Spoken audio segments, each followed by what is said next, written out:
Mr. Speaker, the Vice President and the United States Senate.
The joint meeting will come to order.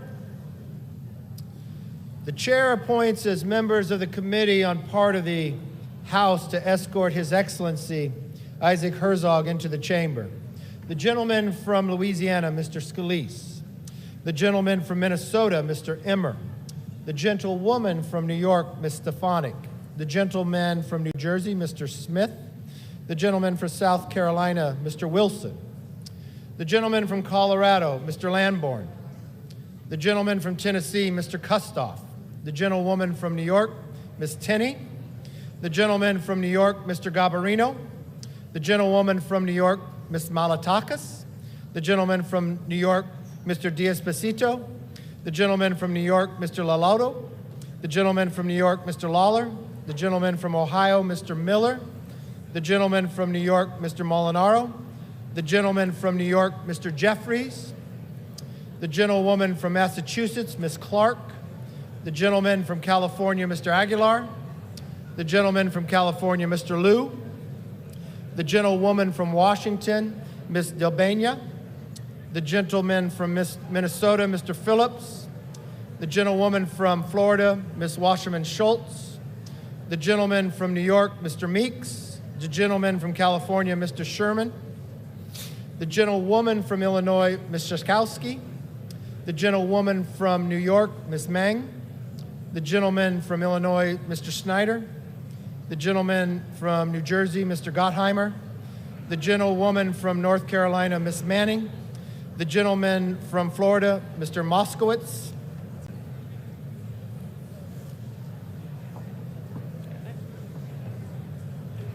The President of the Senate, at the direction of that body, appoints the following senators as members of the Committee on the part of the Senate to escort His Excellency Isaac Herzog, President of the State of Israel, into the House chamber. The Senator from New York, Mr. Schumer. The Senator from Illinois, Mr. Durbin. The Senator from Washington, Mrs. Murray. The Senator from Michigan, Ms. Snapanow. The Senator from Minnesota, Ms. Klobuchar. The Senator from Wisconsin, Ms. Baldwin. The Senator from New Jersey, Mr. Menendez. The Senator from Nevada, Ms. Rosen. The Senator from Kentucky, Mr. McConnell. The Senator from South Dakota, Mr. Thune. The Senator from Wyoming, Mr. Barrasso. The Senator from West Virginia, Mrs. Capito. The Senator from Iowa, Ms. Ernst. The Senator from Montana, Mr. Daines. The Senator from Iowa, Mr. Grassley. The Senator from Idaho, Mr. Risch.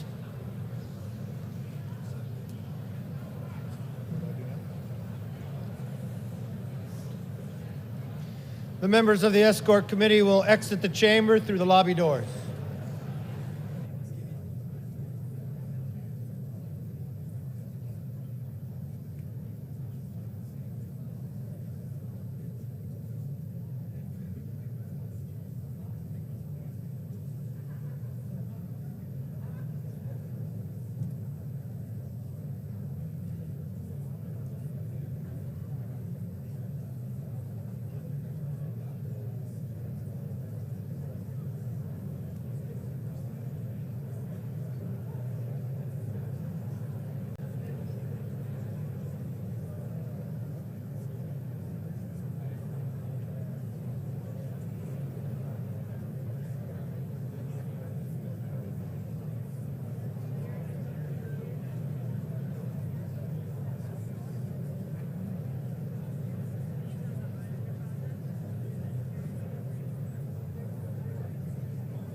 Mr. Speaker, the Acting Dean of the Diplomatic Corps.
Mr. Speaker, the President of the State of Israel.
Members of Congress, I have the high privilege and distinct honor to present to you His Excellency Isaac Herzog, President of the State of Israel.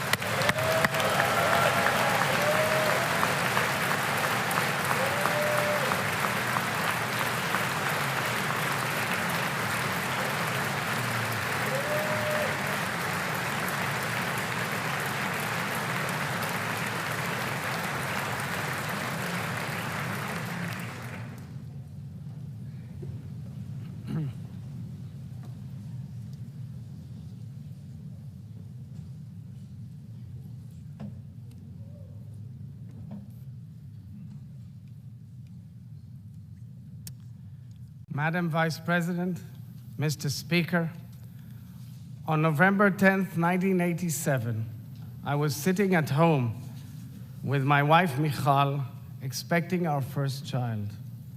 We were watching the first Israeli president invited to address a joint session of Congress in honor of Israel's 40th Independence Day. That president was my father.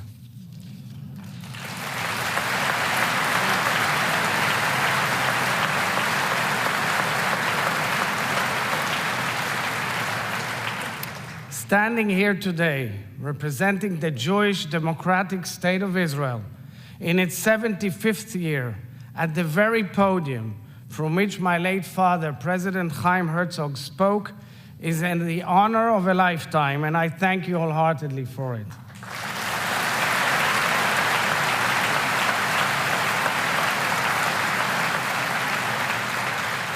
I was born and raised in Israel, but my father's diplomatic post at the United Nations brought my family to New York in the 1970s. During high school, I volunteered with the Legal Aid Society for the Elderly in Brooklyn, New York. I volunteered with the impoverished and the underprivileged elderly, including war veterans and Holocaust survivors who gave their best years to the country they loved. My mentor at the organization was a subtle, reserved professional. She was strictly business. The moment she broke character has remained with me for almost 50 years. It was the day she told me the love of her life died fighting for Israel.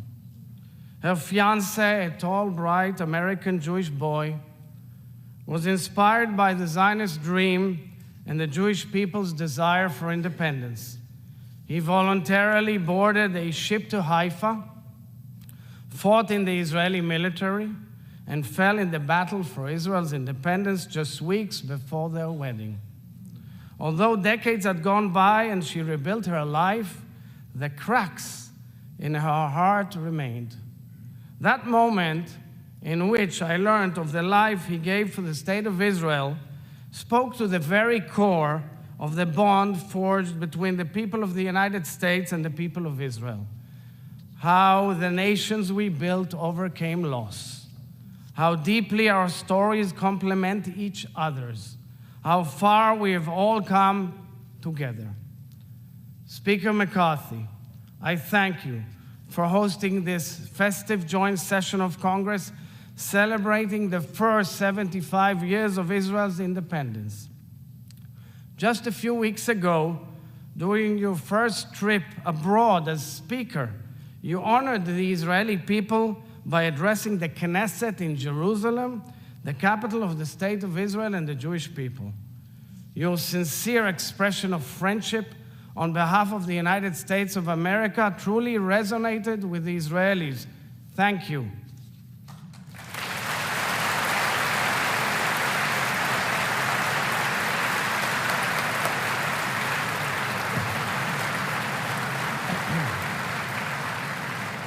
Vice President Harris, it is such a great pleasure to see you again. I vividly recall hosting you at the Knesset a few years back. Your stirring remarks at the Israeli Embassy's Independence Day reception a few weeks ago reflect both yours and President Biden's decades-long ironclad friendship with Israel.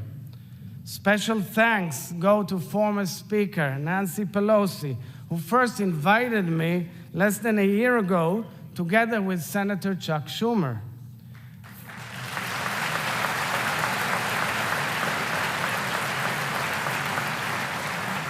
And special thanks to dear friends, Senate Minority Leader Senator Mitch McConnell and House Minority Leader Congressman Hakeem Jeffries for this bipartisan, bicameral invitation.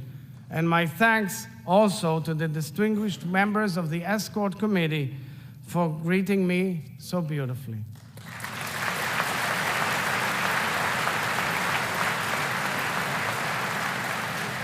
Mr. Speaker, dear friends, in Jewish weddings, a glass is placed on the ground, intentionally stomped on. This ritual evokes the destruction of our temple in Jerusalem 2,000 years ago. Only after the glass is broken, the celebration can truly begin. Amidst the most joyous occasions in the lives of two individuals who have come together to build something whole, we recall what was once broken in our nation. Thus, the bitter blends with the sweet. Today, the Hebrew calendar points to the first day of the month of Av. In Jewish tradition, this is a somber period in which we mourn the loss of our sovereignty.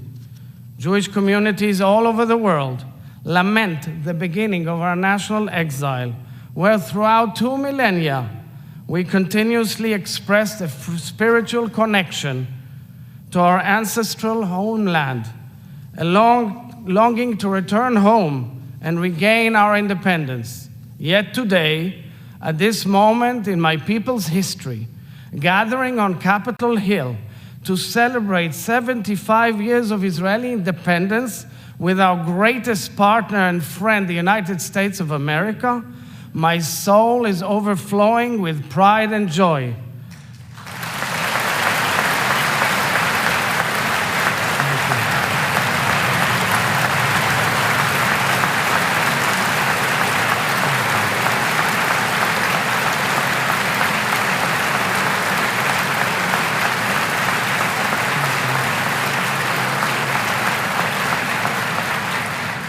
The people of Israel are grateful to no end for the ancient promise fulfilled and for the friendship we have forged. In 1949, the President of the United States of America, Harry S. Truman, met with the chief rabbi of the newly established state of Israel, my grandfather, Rabbi Yitzchak Isaac Halevi Herzog, in the Oval Office.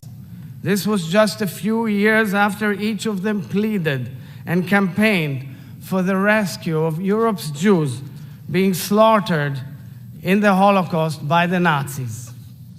In speaking to President Truman, Rabbi Herzog thanked him for being the first world leader to officially recognize the State of Israel 11 minutes after its foundation.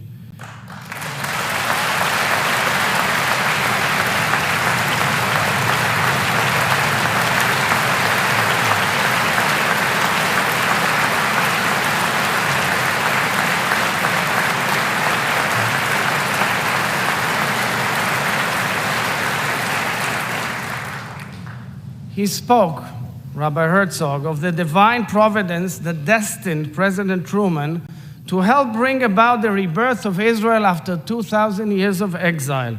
Witnesses of the encounter recalled tears running down President Truman's cheeks. We're honored to have President Truman's grandson, Clifton Truman Daniel, with us here today.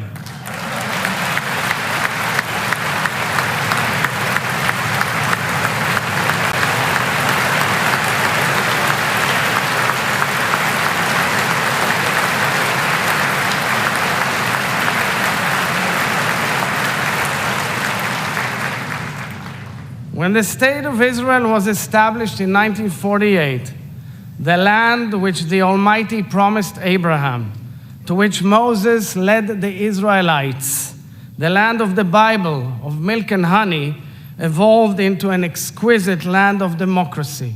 Against all odds, the Jewish people returned home and built a national home which became a beautiful Israeli democracy, a mosaic of Jews, Muslims, Christians, Druze and Circassians, secular, traditional, and Orthodox, of all denominations, of all possible views and lifestyles. A land which welcomed the ingathering of exiles from over 100 nations. A land which became the startup nation, a bustling hub of innovation and creativity, social action and intellectual discovery, spiritual awakening and business ventures, scientific ingenuity, and life-saving medical breakthroughs. We built a nation-state which has faced relentless war, terror, and delegitimization since its birth. A country fighting to defend itself from enemy and foe, yet whose citizens continue to greet each other with the word peace, Shalom, a country which takes pride in its vibrant democracy, its protection of minorities, human rights and civil liberties as laid down by its parliament, the Knesset, and safeguarded by its strong Supreme Court and independent judiciary.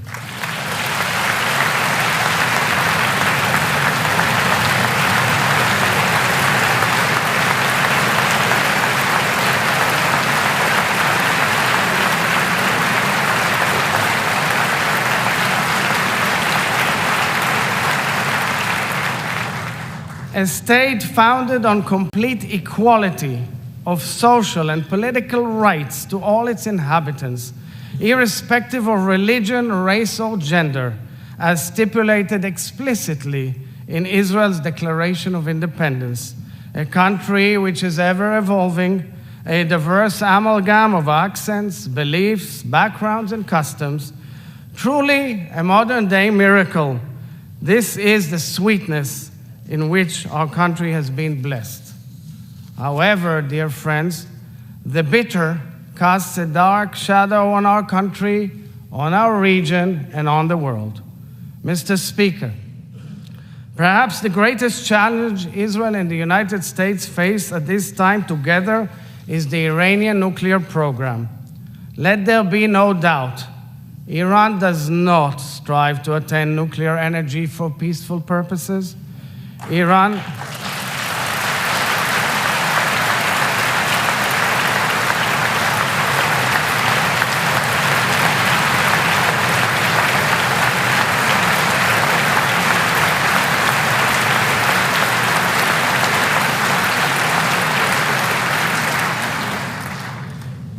is building nuclear capabilities that pose a threat to the stability of the Middle East and beyond. Every country or region controlled or infiltrated by Iran has experienced utter havoc. We have seen this in Yemen, in Gaza, in Syria, in Lebanon, in Iraq. In fact, we have seen this in Iran itself, where the regime has lost its people and is suppressing them brutally. Iran has spread hatred, terror, and suffering throughout the Middle East and beyond, adding fuel to the disastrous fire and suffering in Ukraine.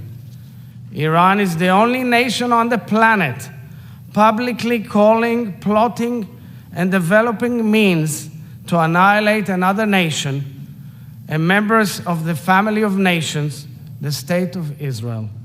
Israel has no border with Iran. Israel has no resources contested by Iran. Israel has no conflict with the Iranian people. And yet, the Iranian regime, together with its proxies throughout the Middle East, is aiming and working towards destroying the State of Israel, killing the Jews, and challenging the entire world, the entire free world. Allowing Iran to become a nuclear threshold state, whether by omission or by diplomatic commission, is unacceptable.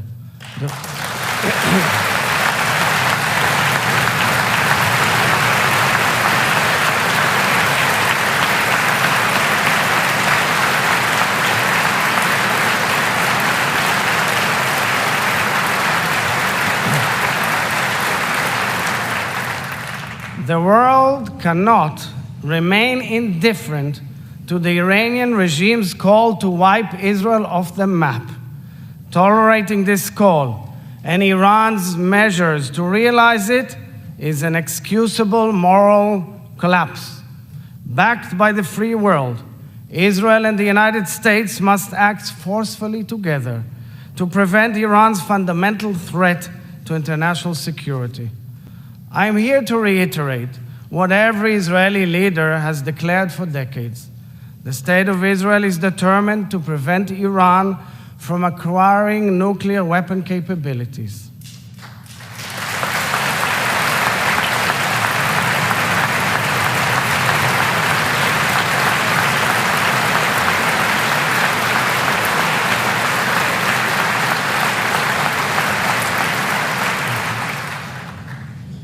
Mr. Speaker, we are proud to be the United States' closest partner and friend.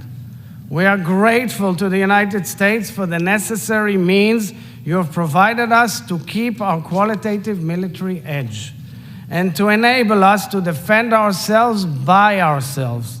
This reflects your ongoing commitment to Israel's security.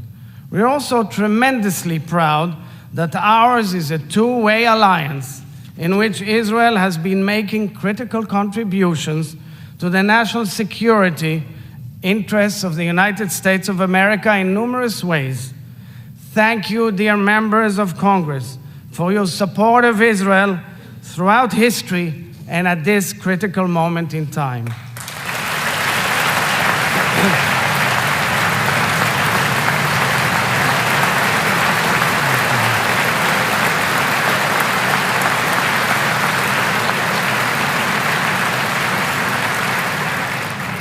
Mr. Speaker, there is no question that the peace which the United States brokered between Israel and its neighbors has revolutionized the Middle East. The historic peace treaties with the Arab Republic of Egypt and the Hashemite Kingdom of Jordan have demonstrated the many blessings of opting out of the cycle of war. Both Jordan and Egypt have contributed tremendously to solidifying the precious peace and enhancing our region's stability and well-being. 3 years ago, the Abraham Accords realigned our imaginations and our nation and our region. Israel eagerly welcomed the United Arab Emirates, the Kingdom of Bahrain, and the Kingdom of Morocco into an exclusive warm peace between our peoples. Since signing the accords, over 1 million Israelis have visited the Abrahamic nations, a clear expression of our will to become integrated in the region. This is a peace anchored in trust, hope, and prosperity, a true game changer. Each of these historic agreements, which have altered the trajectory of the Middle East, was facilitated by our greatest friends, the United States of America. Israel's hand is extended and our heart is open to any partner in peace, near or far. Israel thanks the United States for working towards establishing peaceful relations between Israel and the Kingdom of Saudi Arabia, a leading nation in the region and in the Muslim world. We pray for this moment to come. This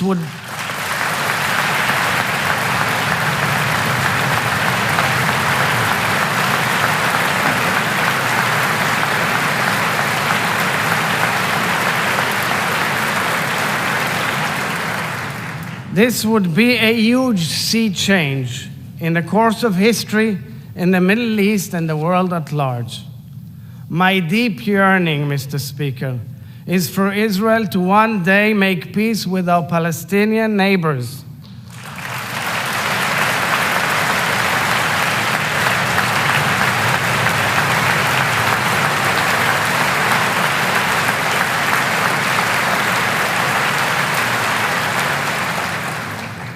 Over the years, Israel has taken bold steps towards peace and made far-reaching proposals to our Palestinian neighbors. However, true peace cannot be anchored in violence, notwithstanding the deep political differences and the numerous challenges that surround the Israeli-Palestinian conflict and relations, and I do not ignore them. It should be clear that one cannot talk about peace while condoning and legitimizing terror implicitly or explicitly.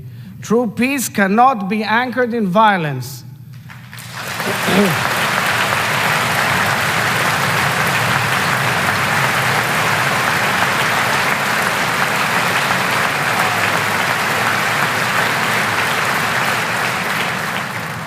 Palestinian terror against Israel or Israelis undermines any possibility for a future of peace between our peoples. Israelis are targeted while waiting for buses, while taking a stroll on the promenade, while spending time with their family. At the same time, successful terror attacks are celebrated, terrorists are glorified, and their families are financially rewarded for every Israeli they attack. This is inconceivable. It is a moral disgrace. Terror is not a bump in the road. Terror is hatred and bloodshed. It contradicts humanity's most basic principles of peace. Israel cannot and will not tolerate terror, and we know that in this we are joined by the United States of America.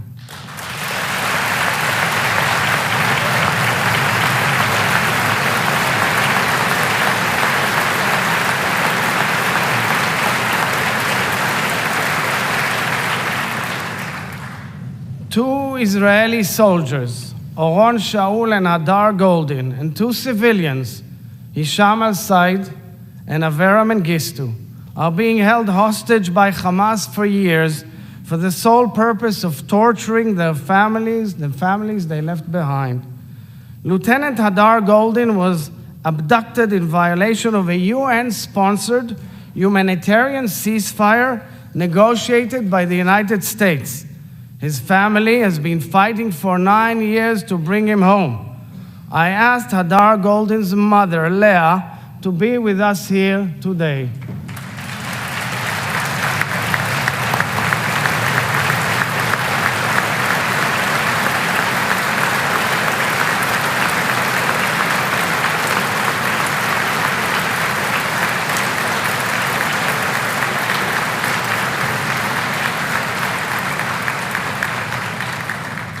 We pray for her son's return, as well as the 3 other Israelis. We pray for the fulfillment of Isaiah's prophecy. Nation shall not take up sword against nation, neither shall they know war anymore. The younger generation of Israelis and Palestinians deserve better. They are all worthy of a future to look towards, a future of peace and prosperity, a future of hope, and I'm wholeheartedly committed to this vision, a vision of hope and peace, true peace, without any terror.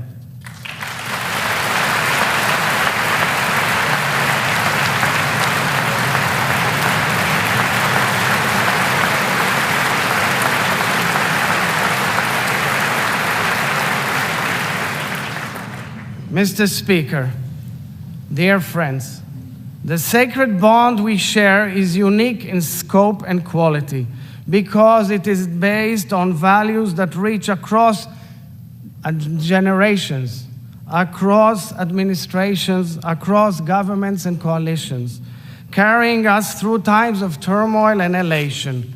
160 years ago, it was President Abraham Lincoln who spoke of the dream to restore the Jews to their national home as one shared by many Americans.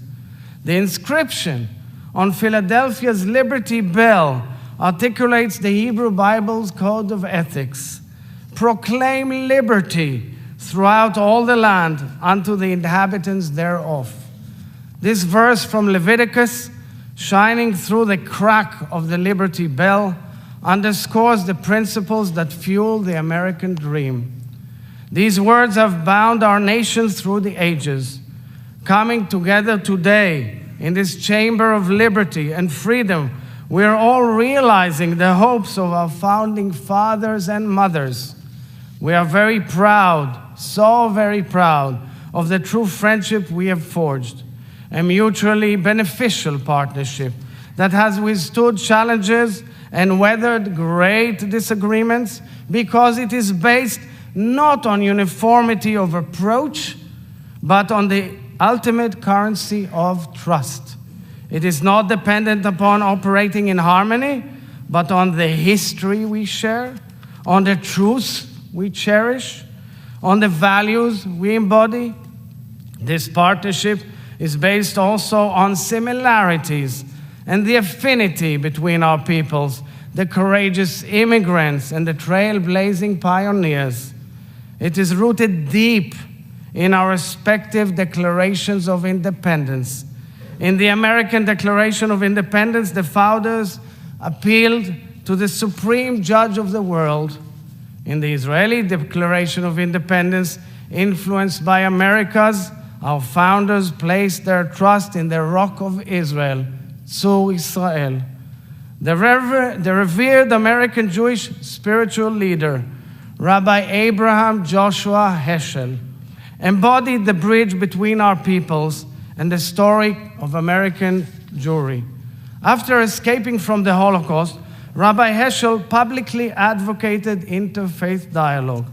He fought for civil liberties in America and marched alongside Reverend Dr. Martin Luther King Jr.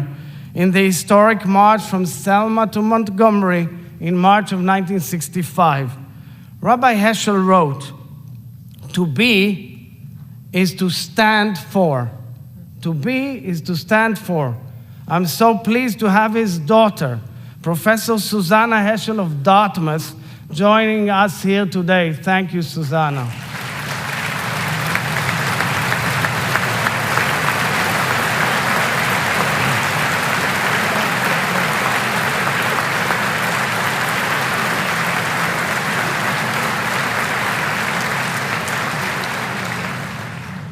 Susanna, your father reminds us that the principles we defend make us what we are.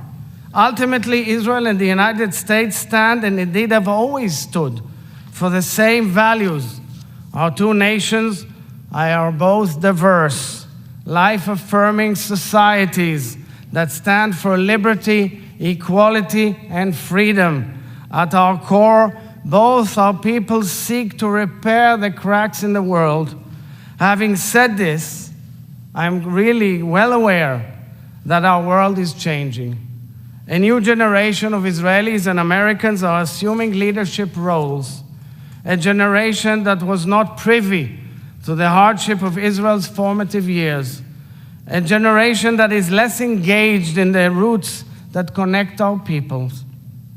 A generation that perhaps takes for granted the US-Israel relationship. Yet, at this moment, I am optimistic, because to me it is clear that the shift in generations does not reflect changing values, nor does it indicate changes in our interests. When the United States is strong, Israel is stronger.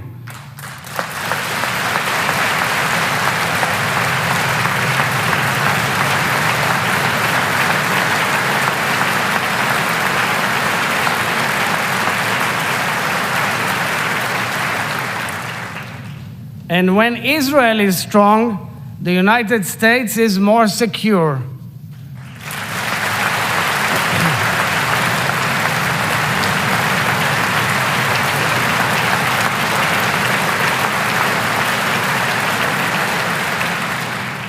Today, my dear friends, we are provided the opportunity to reaffirm and redefine the future of our relationship. Each of us here has a decisive role in the future we are building. Many of the challenges Israel and the United States face are similar. We are all experiencing a tumultuous shift in balance, evident in countless areas. Geopolitical unrest, big power competition, catastrophic war in Ukraine, pandemics, climate crisis, the unknown of artificial intelligence, energy shortages, food insecurity, scarcity of water and desertification, global terror, social polarization, and the attempts to destabilize democracy. Each of these challenges present an opportunity to seek out solutions together, which will benefit the global community. Israel has the ability to contribute in a unique, significant fashion to addressing these challenges. Israel and the United States are world leaders in aiding countries whose peoples have suffered. Our collaborative capabilities, coupled with our mutual beneficial partnership, are the key to the future of our children. To us, it is clear that America is irreplaceable to Israel and Israel is irreplaceable to America.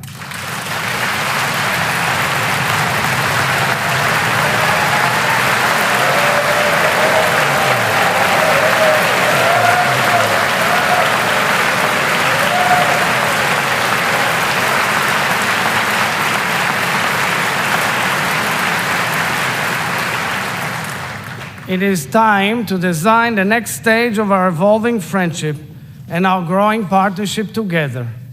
So let's do it together, ladies and gentlemen. Let's elevate our partnership to new levels.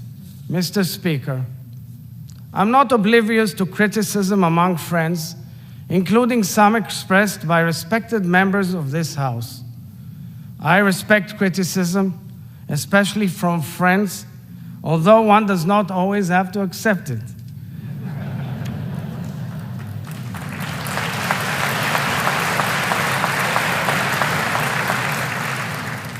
But criticism of Israel must not cross the line into negation of the State of Israel's right to exist.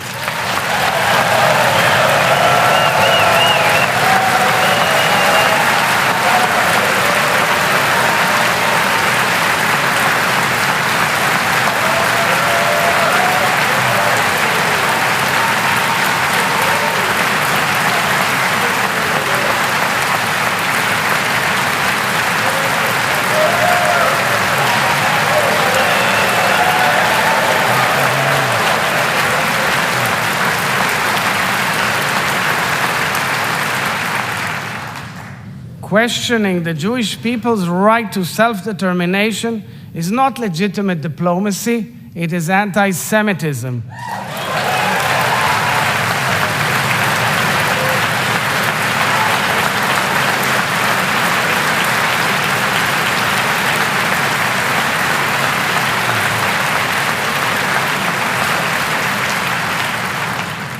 Vilifying and attacking Jews, whether in Israel, in the United States, or anywhere else in the world, is anti-Semitism. Anti-Semitism is a disgrace in every form, and I commend President Joe Biden for laying out the United States' first ever national strategy to combat anti-Semitism.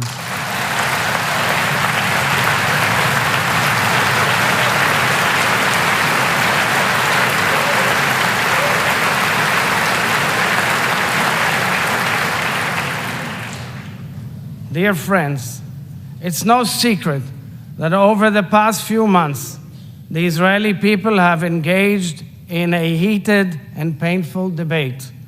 We have been immersed in voicing our differences and revisiting and renegotiating the balance of our institutional powers in the absence of a written constitution. In practice, the intense debate going on back home, even as we speak, is the clearest tribute to the fortitude of Israel's democracy.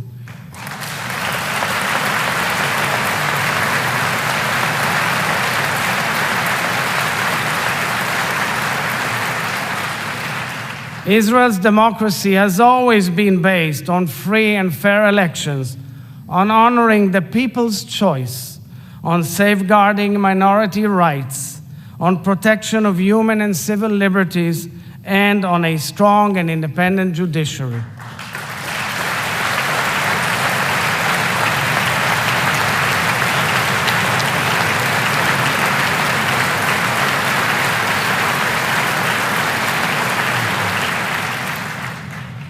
Our democracy is also 120 members of Knesset, comprised of Jews, Muslims, Christians, Druze, representing every opinion under the Israeli sun, working and debating side by side.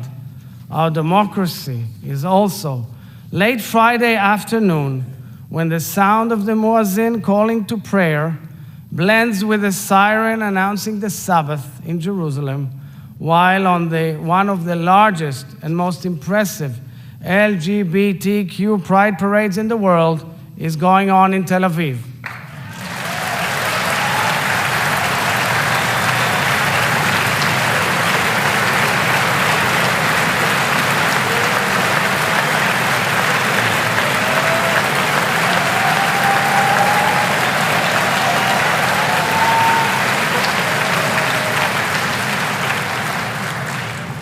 Our democracy is also reflected in protesters taking to the streets all across the country to emphatically raise their voices and fervently demonstrate their points of view.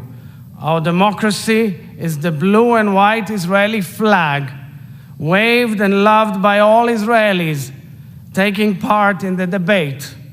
I am well aware of the imperfections of Israeli democracy, and I'm conscious of the questions posed by our greatest of friends. The momentous debate in Israel is painful and deeply unnerving because it highlights the cracks in the whole, within the entire whole. And as President of Israel, I am here to tell the American people and each of you that I have great confidence in Israeli democracy. Although we are working through sour issues, just like you, I know our democracy is strong and resilient. Israel has democracy in its DNA.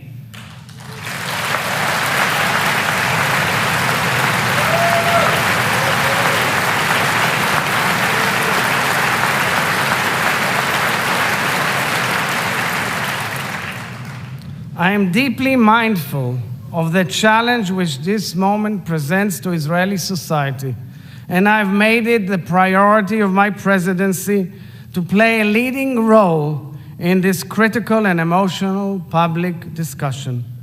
I will say to you, dear friends, in English, what I've said to my people, my sisters and brothers in Hebrew back home. As a nation, we must find a way to talk to each other, no matter how long it takes. As head of state, I will continue doing everything to reach broad public consensus and to preserve, protect, and defend the state of Israel's democracy.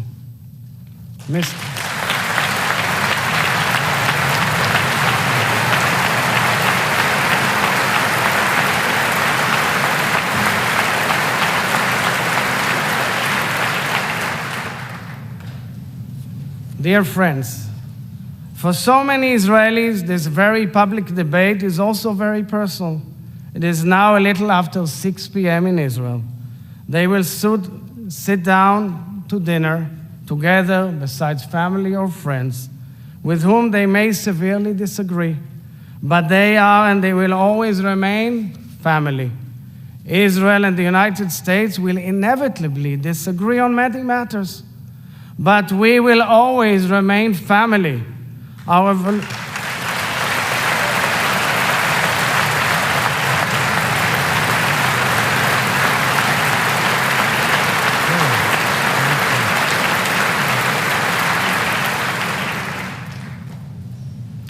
revolutionary societies have so much to give to the world and so much to learn from each other.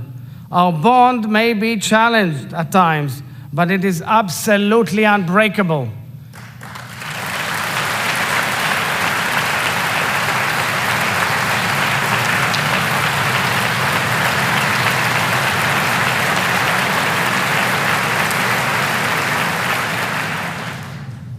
The Israeli national anthem, Hatikva, is a song of hope. The late Rabbi Lord Jonathan Sacks wrote that in Judaism, hope is an active virtue which requires a great deal of courage. Hope is the belief that together we can make the world better, that we can overcome any setback and heal the fractures in our world. Israel's first 75 years were rooted in an ancient dream. Let us base our next 75 years on hope, our shared hope that we can heal our fractured world as the closest of allies and friends. Thank you, members of both houses, for celebrating Israel's independence. Am Israel Chai.